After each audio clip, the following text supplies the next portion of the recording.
Kembali lagi pastinya di Malaysia hari ini, hidupkan pagi anda bersama dengan saya Fazli dan juga Sofia. Okey, kita terus saja nak bercakap tentang pra-diabetes. Jangan kita ambil mudah. Ini informasi yang saya nak kongsikan kepada anda semua daripada Tinjauan Kebangsaan Kesihatan dan Morbiditi ataupun NHMS. Ini sekitar tahun 2019 dan mengikut tinjauan ini semakin lama semakin meningkat sebenarnya untuk kadar untuk mereka yang menjadi pesakit untuk pra-diabetes ini, iaitu pada tahun 2019 23.6% orang dewasa mempunyai pra-diabetes ataupun lebih kurang 5 juta lebih. Nampak bayangkan, dan ikutkan tinjauan ini semakin tahun semakin meningkat kadarnya. Dan bagi serangan sakit jantung ini, sebab kedua tertinggi di Malaysia adalah disebabkan oleh diabetes. Jadi anda boleh bayangkan kalau kita mengabaikan kesihatan kita, mungkin serangan jantung ataupun penyakit kronik akan melanda kita ya. Kita akan terus bersama dengan tetamu kita untuk membincangkan tentang topik ini, pra-diabetes. Dr. Shalini C. Sri Dharan, pakar perunding perubatan dan endokrinologi Pantai Hospital Kuala Lumpur, dan juga Chu Chui Chin, pesakit ya yang pernah mengalami pra-diabetes sehinggalah diabetes sendiri. Selamat pagi. Selamat pagi. Terima kasih meluangkan masa. Okey, doktor. Ya, sebagai permulaan mungkin kita boleh beritahu kepada masyarakat umum lah. Mungkin mereka rasa macam pra-diabetes ini mungkin mereka ni rasa macam ringan bagi mereka. Tapi sebenarnya ianya boleh membawa kepada kebimbangan yang sangat kronik kalau kita tidak menjaga pemakanan dan kesihatan kita. Mungkin sebagai permulaan boleh kongsikan, doktor. Ya, terima kasih Fazli. Seperti yang telah diberitahu, keadaan pra-diabetes ini agak tinggi berbanding dengan bilangan ataupun peratusan prevalence diabetes. Bila bercakap tentang pra-diabetes ni, kita bercakap tentang diabetes jenis 2, di mana 90% daripada diabetes yang ada di Malaysia ini adalah jenis 2 lah, lebih daripada 90% adalah jenis 2. Sebelum seseorang mendapat penyakit diabetes ini, selalunya ada keadaan pra-diabetes di mana kebanyakan ini tidak didiagnos ataupun tidak didiagnosa kerana ia agak sukar. Kebanyakan daripada tanda-tanda diabetes ini kalau ada, bermaksud mereka punya paras gula itu sudah agak tinggi dan menyebabkan gejala seperti kecing kerap, kelap lapar, hilang berat badan, letih, lesu dan sebagainya. Bagaimanapun, pra-diabetes ini agak sukar didiagnos kerana tanda-tanda seperti yang saya sebutkan tadi selalunya tidak ada, dan selalunya mereka terus boleh hidup, bekerja dan sebagainya tanpa ada tanda-tanda sebarangan, dan kebanyakan mereka cuma datang selepas membuat medical check-up, rutin medical check-up, dan didapati paras gula agak tinggi. Okey. Baik doktor, mungkin kita nak tanyakan kepada Cik Chu Chui Chin ya, selaku seorang pesakit yang kita difahamkan 7-8 tahun lepas pernah pra-diabetik dan kini lah kehilangan 2 jari kaki dan pernah mengalami satu tempoh yang sangat sukar dan telah pun mengubah cara kehidupan menjadi lebih sihat. Cik Chu mungkin kongsikan permulaan penceritaannya bagaimana Cik mengalami ataupun melalui kehidupan dengan pra-diabetes dan juga diabetes. Silakan. Okey, hai, selamat pagi kepada barisan pengacara dan juga doktor. Terima kasih kerana memberi peluang untuk saya pada hari ini berkongsi mengenai pengalaman saya sebagai seorang pesakit diabetes. Okey, sebenarnya saya sudah mendapat simptom diabetes ini dah lama dah, tapi sebab masa tu mungkin merasakan masih sehat, masih muda, tambahan pula kehidupan pada masa tu makanan sudah sedap belaka, jadi saya berfikiran bahawa itu benda biasa, perkara biasa sahaja.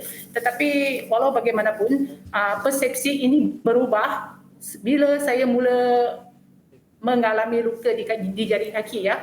Sebelum itu selama 8 hingga 9 tahun saya memang tidak pernah mendapatkan rawatan ya. Walaupun saya mengalami simptom diabetes seperti yang dikatakan oleh doktor tadi, kerap kencing, haus, dan mungkin kadang-kadang pada sesuatu masa itu saya berasa terlampau bertenaga ataupun macam-macam lah simptom dia. Tapi saya tapi saya sentiasa tidak pedulikan simptom ini ya, sehinggalah jari kaki saya luka 2 tahun yang lepas, tahun 2019 kata, jari kaki saya mengalami luka ya. Ini pun saya tak alert lagi. Saya tak ada glukometer lagi masa tu, tak ada alat cek gula, saya biarkan je, dan sehinggalah jari kaki saya mengalami gangren, hitaman, saya dimasukkan ke Hospital Sultan Ismail. Bila saya dimasukkan ke ward emergency, bacaan gula saya pada masa tu 28 mmol ya doktor, 28 mmol. Pada masa tu baru saya mula berasa macam ketakutan sebab biasa dia baru saya fikir tentang komplikasi baru saya berfikir tentang keadaan selama ni tentang pemakanan, jadi memang menakutkanlah pada masa itu 8-9 tahun diabetes tak awal, kemudian mengakibatkan jari kaki saya dibuang pada tahun 2019 bulan Februari. Okey. Ya, doktor. Tadi doktor kata antara simptom-simptomnya kita susah. Sukarlah untuk kita nak mendiagnos yang kita ni ada pradiabetes kan. Ada juga di antara kita yang rasa terfikir kalau misal kata nak dapatkan penyakit untuk diabetes ni ataupun pradiabetes ni, kadang mereka ni ikut kepada peringkat umur. Mungkin golongan-golongan muda ni bawah 30 tahun mungkin kurang sikitlah risikonya untuk mendapat penyakit ini. Bagaimana doktor boleh kongsikan tentang perkara ini, doktor? Ya, selalunya yang ramai masyarakat kita melihat penyakit diabetes ini penyakit orang tua. Ya. Tetapi sejak kebelakangan ni kita melihat pesakit diabetes jenis 2 seawal usia belasan tahun, okey, pun sudah datang ke hospital untuk mendapatkan rawatan. Ya, ini agak membimbangkanlah kerana kita tahu komplikasi diabetes ini banyak ya. Serangan sakit jantung, stroke, kerosakan buah pinggang, saraf kaki, menyebabkan rasa kurang sensitif dan juga kerosakan mata. Bila seseorang itu mendapat diabetes ini pada usia yang lebih muda, komplikasi diabetes ini nampak lebih mengganas berbanding dengan mendapat diabetes pada usia tua. So ini sebagai seorang pakar endokrinologi, kita berharap lebih banyak orang akan sedar bahawa penyakit diabetes ini bukan lagi penyakit orang tua tetapi orang muda. Kita seawal belasan tahun jika ada risiko untuk mendapat penyakit kencing manis, seharusnya tampil ke depan untuk start medical check-up. Ya. Sebab apa golongan muda ini boleh mendapat penyakit ini? Adakah disebabkan mungkin faktor keluarga, keturunan yang ada sejarah pesakit ataupun penyakit diabetes ini, ataupun faktor pemakanan ke, atau bagaimana, doktor? Ya, Fazli, ada beberapa faktor lah menyebabkan peningkatan kes kencing manis pada golongan muda belasan tahun atau puluhan tahun 20-30 ini. Salah satunya saya perlu salahkan adalah faktor pemakanan dan peningkatan insidence obesity di masyarakat Asia, terutamanya di Malaysia. Kalau tuan-tuan dan puan-puan belum lagi tahu, kita juara sebagai masyarakat paling obes di South Asia. Ya, sebab kita juara sebanyak 50% ada masyarakat kita mengalami masalah berat badan berlebihan ataupun obesity. Okey. Ya. Cik Chu, kena difahamkan ya, anda seorang individu yang saya kira hebat lah. Daripada 120 kilo, tak silap saya, kini turun ke 60, ya, lebih 60. Separuh. Jadi bagaimana selepas mengalami satu tempoh kehidupan yang dah hidup dengan diabetes, mengubah cara pemikiran Cik Chu untuk terus sihat, untuk change the way we live lah, menjadi lebih sihat, bersenam. Mungkin nak kongsikan sedikit apakah yang dilakukan oleh Cik Chu untuk kembali U-turn balik ke kehidupan dan individu yang sihat. Okey, sebenarnya sebelum ni saya memang boleh dikatakan berbadan besar ataupun obesiti semenjak daripada kecil doktor dan pengacara.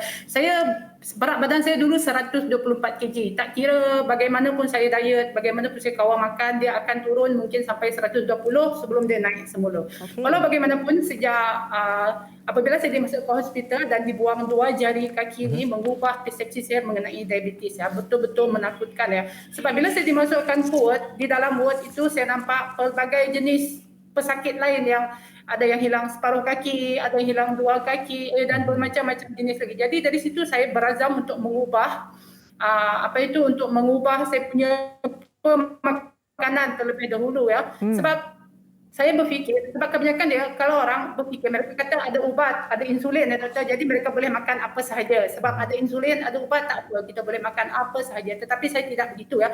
Sebab saya fikir daripada saya bersusah payah untuk turunkan bacaan gula ni, adalah lebih baik jika saya menghalang apa yang buatkan bacaan gula ni masuk ke dalam badan saya supaya saya tak susah-susah perlu untuk membuang ataupun menurunkan bacaan gula saya. Jadi apa yang saya buat, sebab saya masa tu baru menjalani operation ya, jari kaki hilang 2 jari dan tak boleh bergerak. Apa saya buat? Saya nak exercise, saya tak boleh sebab kaki tengah luka dengan berat badan yang begitu berat sekali doktor. Jadi apa yang saya buat, saya kontrol makan terlebih dahulu.